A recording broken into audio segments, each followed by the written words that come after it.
মান মাতা ফাকাদ কামাত কিয়ামাতুহু, যখন যে ব্যক্তি মরে যায় সাথে সাথেই তার কিয়ামত কায়েম হয়ে যায়।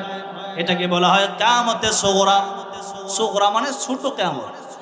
আরেকটা হবে কিয়ামতে কুবরা। ইসরাফিল আলাইহিস সালাম যেদিন সিংহায় ফুৎকার দিবেন ওইটাকে বলা হয় কিয়ামতে কুবরা, ওইটা বড় কিয়ামত।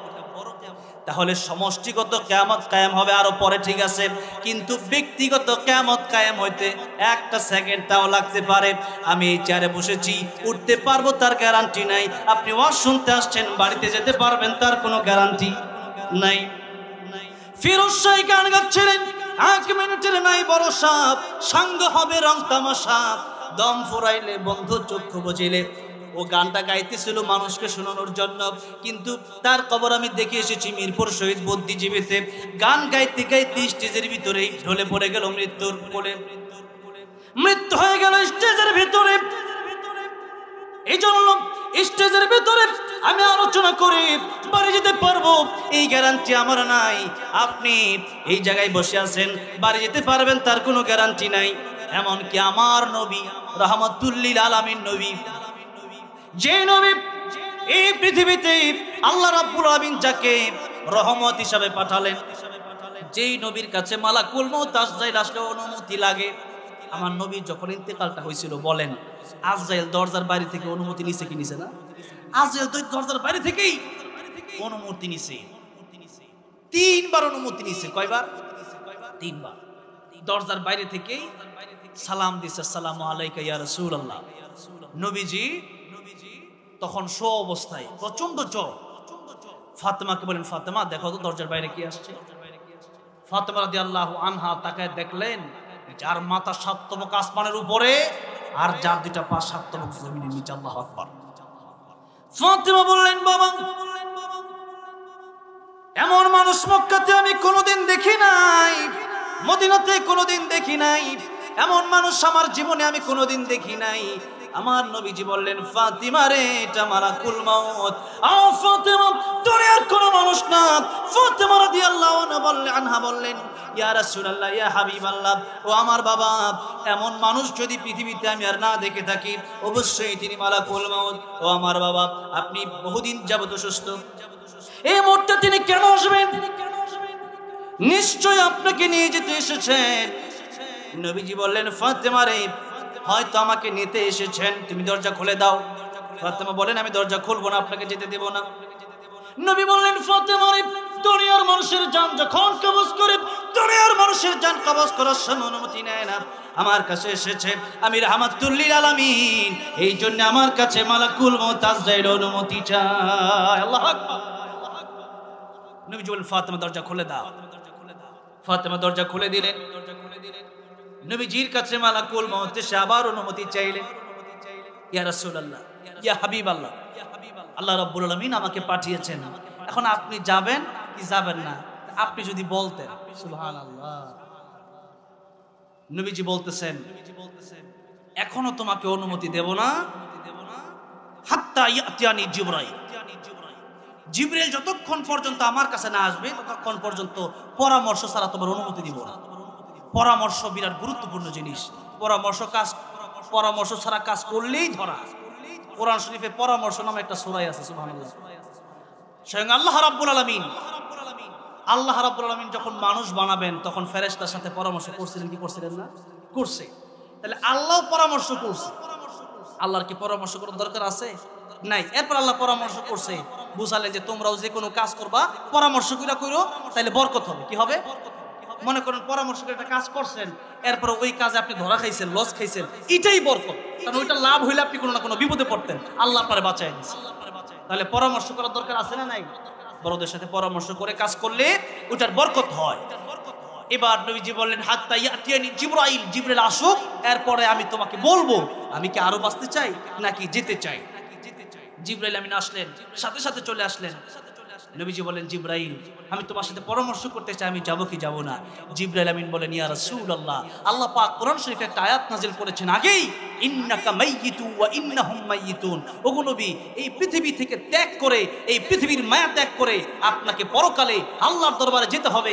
এই পৃথিবীতে আপনারও যেতে হবে, কাফেরদেরও যেতে হবে, আবু জেহেলেরও যেতে হবে, সবারই এই পৃথিবী ছেড়ে আল্লাহর কাছে যেতেই হবে, কারণ কুল্লু নাফসিন দাইকাতুল মাউত, সবারই মৃত্যুর স্বাদ গ্রহণ করতে হবে। সেজন্য ইয়া রাসূলুল্লাহ, আপনি যদি থাকতে চান আল্লাহ আপনার হায়াত বাড়ায় দিবে, ঠিক আছে, তবে আল্লাহ রাব্বুল আলামিন আপনার দিদারের অপেক্ষায়।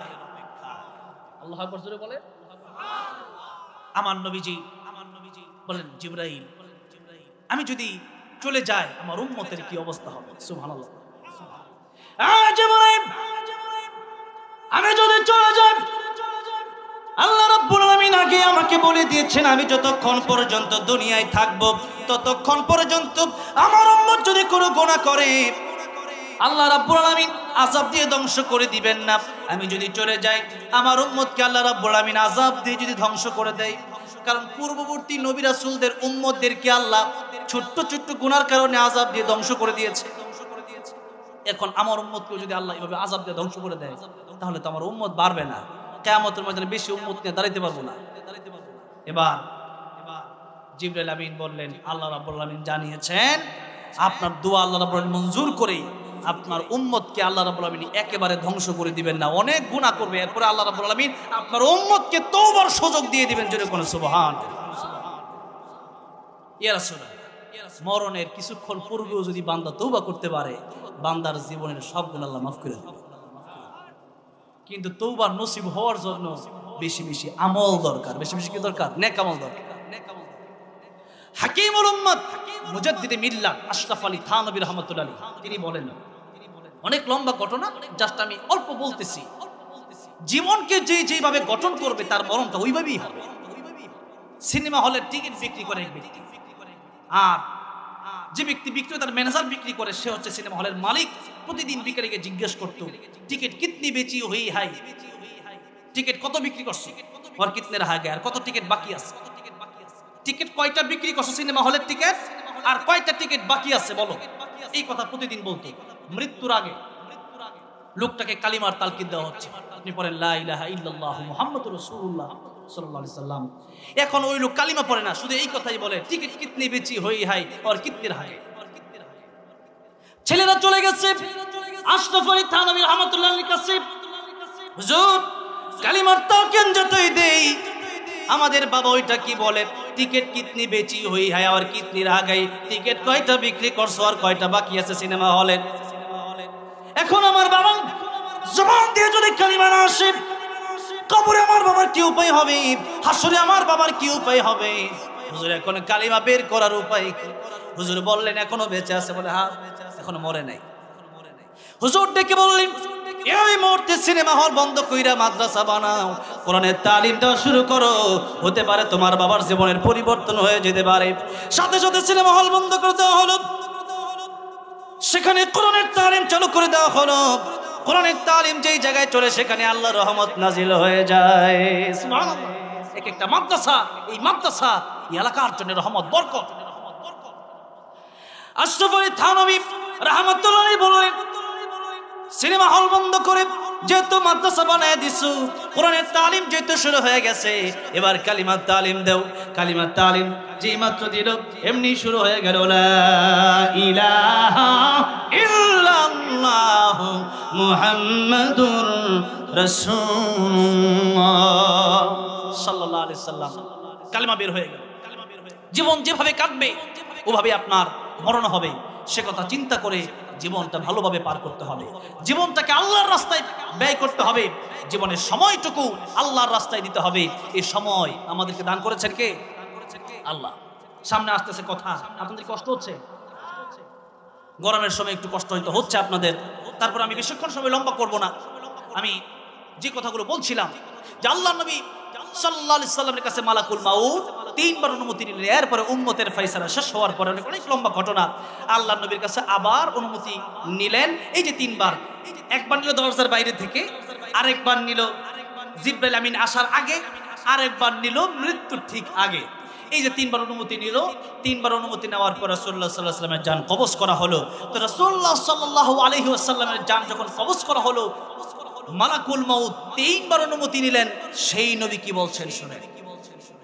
সেই নবী বলছেন, আমার সাহাবীরা, নামাজের পরে আমি নবীজি ডান দিকে সালাম ফিরায়া বাম দিকে সালাম ফেরাবো, এই গ্যারান্টিও তোমাদেরকে আমি দিতে পারবো না। ডান দিকে সালাম ফিরায়া বাম দিকে সালাম ফিরাতে পারি কিনা এই গ্যারান্টি তোমাদেরকে আমি দিতে পারবো না। কথাটা কি সাধারণ কোনো মানুষের নাকি রহমাতুল লিল আলামিন নবী? জোরে বলেন। আল্লাহ আল্লাহর ব্যাপারে বললেন আলহামদুলিল্লাহি রাব্বিল আলামিন। আর আমার নবীর ব্যাপারে আল্লাহ বললেন, ওয়ামা আরসালনাকা ইল্লা রাহমাতাল লিল আলামিন। রাহমাতুল লিল আলামিন নবী কোরআনে প্রমাণ, আশিক বিনে কে বুঝিবে আমার দয়ার নবীর শান। ঠিক কি না?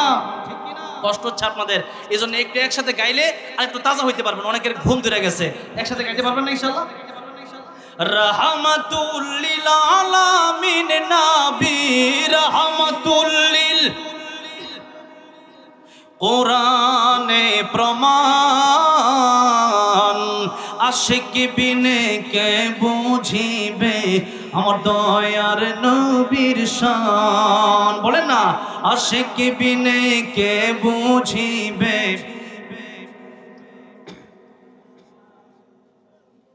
নবী আমার মদিনারি বলবো,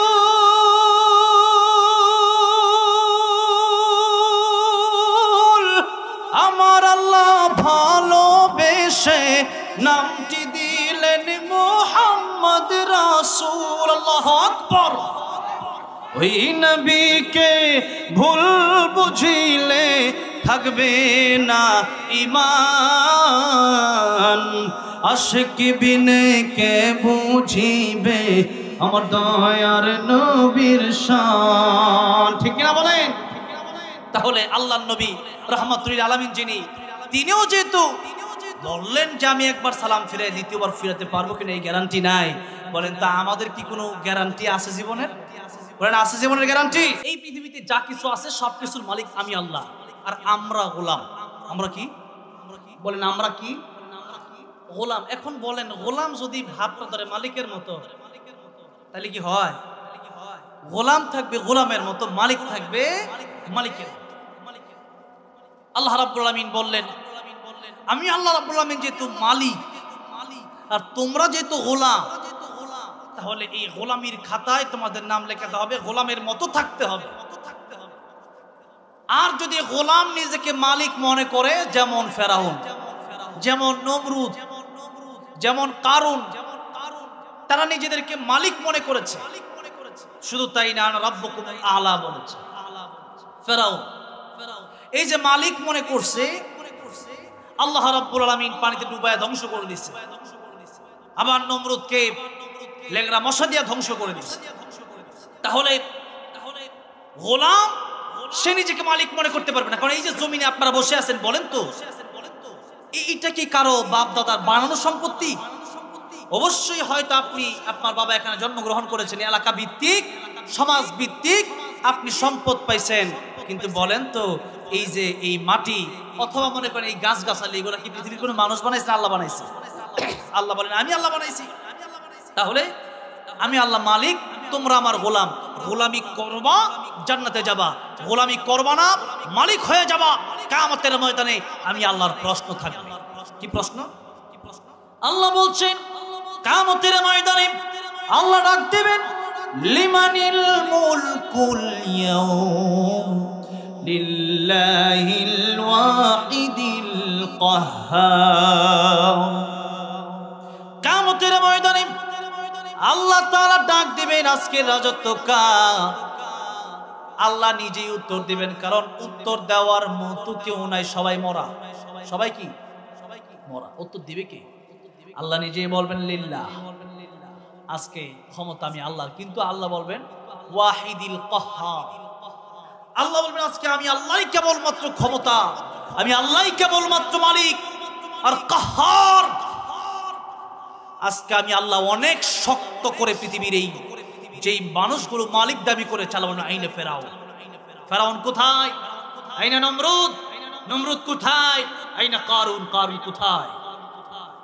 এক এক করে সবাইকে আল্লাহ রাব্বুল আলামিন ধরবেন, যারা পৃথিবীতে ক্ষমতা পাওয়ার পরে যারা নিজেকে মালিক মনে করেছে, পৃথিবীতে ক্ষমতা পাওয়ার পরে যারা তাগুত হয়ে গেছে, পৃথিবীতে ক্ষমতা পাওয়ার পরে আল্লাহর আইন বাদ দিয়ে যারা পৃথিবীতে নিজের আইন কায়েম করতে চেয়েছে, আল্লাহ রাব্বুল আলামিন প্রত্যেককে সেদিন ডাক দিয়ে জিজ্ঞাসা করবেন তোমার সেই রাজত্ব আজ কোথায়? কোনো জবাব থাকবে সেদিন? থাকবে না। সেজন্য দুনিয়ায় যারা গোলামের মতো থাকবে যে আমি গোলাম, আমি মালিক নয়, কিয়ামতের ময়দানে আল্লাহ তাদেরকে কিভাবে ডাক দিবেন? একদিকে ডাক দিবেন নাফরমানগুলোকে, আরেকদিকে আল্লাহ ডাক দিবেন সত্যিকারের গোলাম যারা ছিল, সত্যিকারের বান্দা যারা ছিল, সত্যিকারের আবেদ যারা ছিল।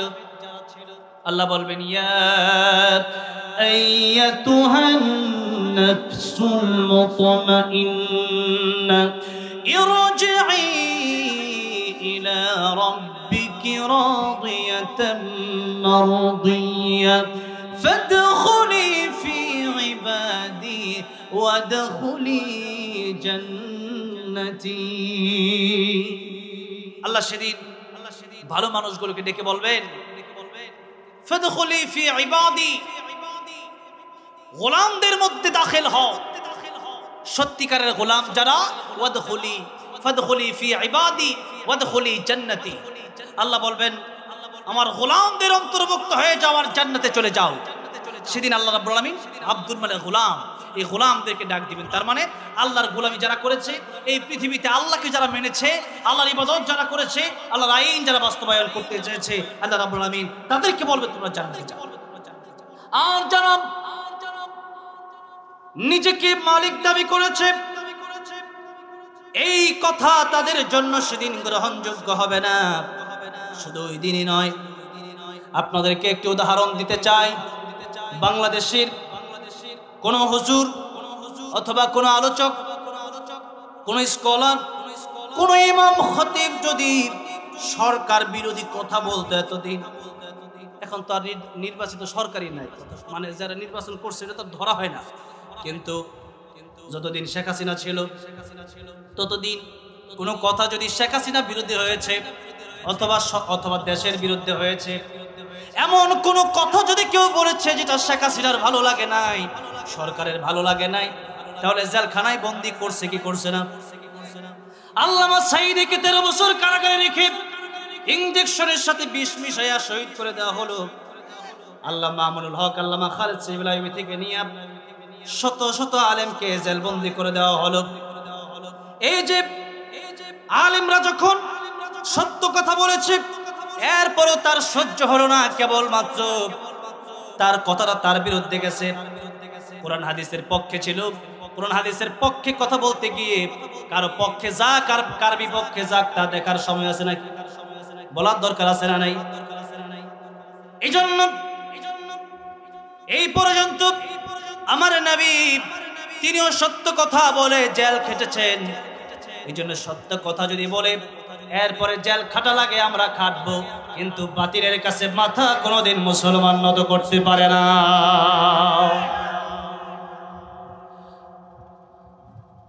একটা দেশের সরকার যেমন নাকি কেউ যদি দেশদ্রোহী কথা বলে, কেউ যদি রাজাকার হয়ে যায়, তখন যদি কাউকে জেলে নেয় অথবা অনেক লোককে আবার দেশ থেকে বের করে দিত, যেমন মিজানুর রহমান আনসারী সহ অনেককে দেশ থেকে সিস্টেম করে বের করা হয়েছে, কাজী ইব্রাহিম সাহেবকেও এই যে বের করে দেওয়া হলো দেশ থেকে। কেন বের করা হয়েছে তাদের কাছে ভালো না, অথবা তাদের কাছে মনে হয়েছে তারা রাষ্ট্রদ্রোহী কথা বলে। রাষ্ট্রদ্রোহী কথা বললে, রাষ্ট্রের বিরুদ্ধে কথা বললে, তাহলে যদি সরকার তাহলে জেলে ভরে অথবা দেশের বাইরে পাঠিয়ে দেয়, অথবা অনেক লোক আছে যারা মামলা খেয়ে যুগের পর যুগ বিদেশে আছে, দেশে এখনো আসতে পারে না। যদি দেশদ্রোহী হওয়ার কারণে, দেশের বিরুদ্ধে কথা বলার কারণে জেলে যেতে হয়, দেশের বাইরে যেতে হয়, তাহলে আল্লাহর বিরুদ্ধে কথা বললে আল্লাহ রাব্বুল আলামিন শাস্তির ব্যবস্থা রাখছেন। এটা কি বেইনসাফ করেছে না ইনসাফ করেছে? ইনসাফ করেছেন। তাই আল্লাহ বলছেন, আমি আল্লাহর আকাশ, আমি আল্লাহর জমিন, আর আমি আল্লাহ তোমাদেরকেও বানালাম। এখন আমার ইবাদত ভালো লাগে না, আবার যারা ইবাদত করে তাদেরকেও ইবাদত করতে যারা বাধা দেয়, আল্লাহ বললেন সূরা রহমান, ইয়া মা'শারাল জিন্নি ওয়াল ইনসি ইন ইসতাতা'তুম আন তানফুযু মিন আকতারিস সামাওয়াতি ওয়াল আরদি ফানফুযু লা তানফুযুনা ইল্লা বিসুলতান فبأي آلاء ربكما تكذبان। আল্লাহ বলছেন পৃথিবীর জেনেরা, পৃথিবীর মানুষেরা, আমার গোলামে যদি ভালো না লাগে বের হয়ে যাও আমার আকাশ জমিন থেকে। এখন আপনাদেরকে জিজ্ঞাসা করতে চাই, বাংলাদেশ ছেড়ে কেউ যদি ইন্ডিয়া চলে যায় তাহলে কি আল্লাহর আকাশ জমিন ছেড়ে দেওয়া হয়? তাহলে ইন্ডিয়া কি মোদির নাকি? ইন্ডিয়া কার? আল্লাহর। আবার যদি কেউ আমেরিকা চলে যায়, লন্ডনে চলে যায়, মিডল ইস্টে চলে যায়, তাহলে কি আল্লাহর আকাশ জমিন ছাড়া হবে নাকি? আল্লাহর আকাশ জমিন ছাড়া হবে না। পৃথিবীতে যেখানেই যাবেন সেখানেই আল্লাহর আকাশ, সেখানেই আল্লাহর জমিন। সেই জন্য আল্লাহ রাব্বুল আলামিন বলছেন, আমার গোলামি ভালো না লাগলে আকাশ জমিন ছেড়ে চলে যাও। কিন্তু আল্লাহ ভালো করেই জানে আল্লাহর আকাশ জমিন ছেড়ে পৃথিবীর কোনো মানুষ কোথাও পালাতে পারবে না। বাবা মা দেখবেন মাঝে মধ্যে সন্তানকে ধমক দিয়ে বাড়ি থেকে বের করে দেয়। এই জন্য সন্তান যখন কথা শোনে না তখন দেখবেন বাবা ধমক দিয়ে অনেক সময় বাড়ি থেকে বের করে দেয়, যে আমি, আমার কথা শোনোস না, জন্ম দিলাম আমি, খাওয়াই আমি, পড়াই আমি, বড় করলাম আমি, এখন আমার কথা শোনোস না, তুই বাড়ি থেকে বের হয়ে যা। ঠিক কিনা বলেন? কিন্তু বলেন তো, বাবা মাকে আসলেই মন থেকে বাড়ি থেকে বের হয়ে যাওয়ার জন্য বলে? এটা এমনিই বলে। কেন বলে? যাতে করে এই ছেলেটা ঠিক হয়ে যায়, বাবার কাছে বলে বাবা আর করবো না। ঠিক না? ঠিক কিনা বলে? আল্লাহ রাব্বুল আলামিন যেইভাবে বললেন এই আকাশ জমিন ছেড়ে বের হয়ে যাও, আল্লাহ ভালো করেই জানেন যে বান্দা আকাশ জমিন ছেড়ে কোথাও যেতে পারবে না। তাই আল্লাহ বলছেন লা তানফুযুনা ইল্লা বিসুলতান, আমি আল্লাহর আকাশ জমিন ছেড়ে তোমরা বেরোতে পারবে না। সুতরাং আমি আল্লাহর কোন কোন নিয়ামত তোমরা অস্বীকার করবে?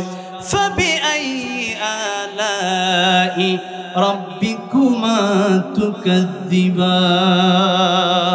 আছে কি আল্লাহর কোন নিয়ামত অস্বীকার করার মতো আছে? তার সব নিয়ামত দিলেন আল্লাহ।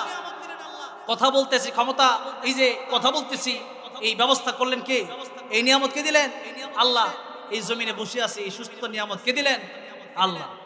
এইভাবে সব নিয়ামত আল্লাহই দিলেন। তাই আল্লাহ বলছেন ওয়া ইন তাউদ্দু নি'মাতাল্লাহি লা তুহসুহা, আমার নিয়ামত গণনা করে তোমরা শেষ করতে পারবে না। তাই না, ইন শাকারতুম লাযীদান্নাকুম, বেশি বেশি শুকরিয়া আদায় করো।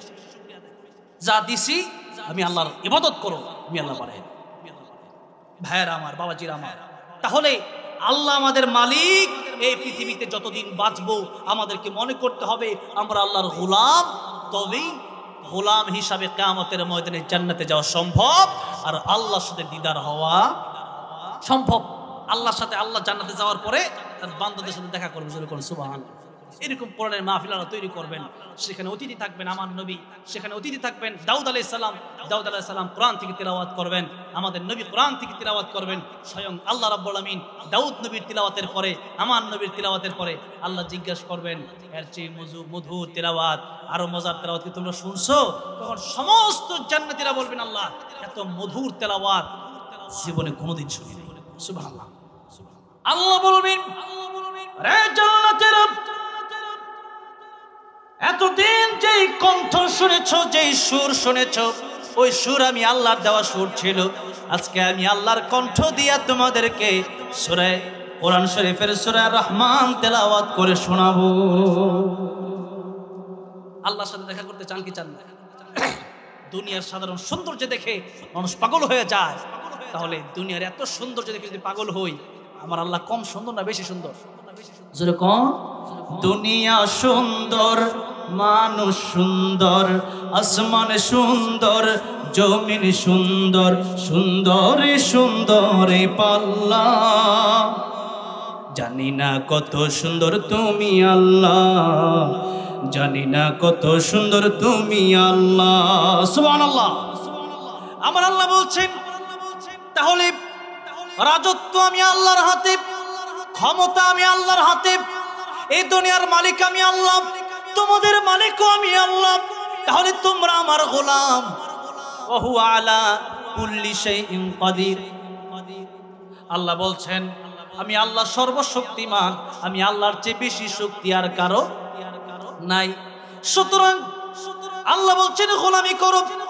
এবার আল্লাহ দ্বিতীয় আয়াতে বলছেন আল্লাযী খালাকাল মাউতা ওয়াল হায়াতা লিয়াবলুয়াকুম আইয়ুকুম আহসানু আমালা ওয়া হুয়াল আজিজুল গফুর।